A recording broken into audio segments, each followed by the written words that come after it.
On February 4th, South Texas Substance Abuse Recovery Services will host a Champions fundraiser to highlight overdose and provide education on the serious topic.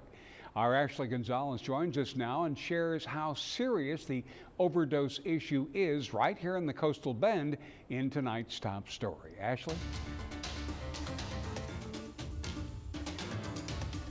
For several months, our 3 News team reported many stories of how opioids have been circulating the streets around here. Turns out the problem is still going on, and there's a program to help combat that.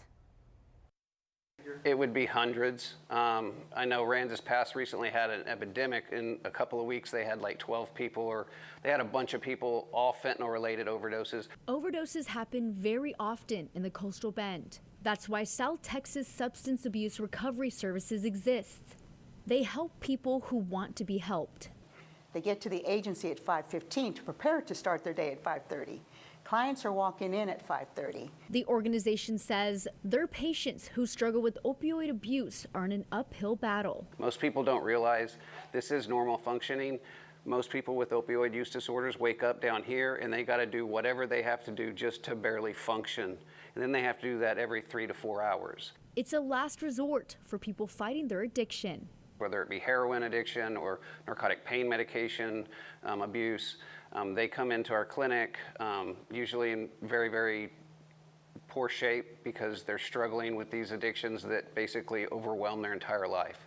Vandiver says the latest enemy on the street, fentanyl, which is now in almost every drug. Fentanyl is 100 times more potent than morphine, 50 times more potent than heroin. And so people coming in, I'm getting calls all the time about people dying. And so they don't want to die. So they're coming into our program, they're getting on our medication, getting their substance abuse counseling, and their lives are changing. He says they have an 80% success rate in their 2-week program. Many of our patients have lived a life of darkness.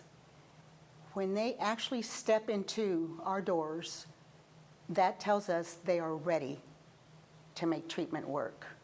South Texas Substance Abuse Services allows second chances, but they're asking the community, don't give opioids or other drugs a chance to fumble your life. Opioid use disorder does not discriminate. It goes across all lines, genders, everybody, anybody can become dependent on opioids. Their services are open Monday through Friday. To get information on how you can get help, either walk through their doors or give them a call. Brian?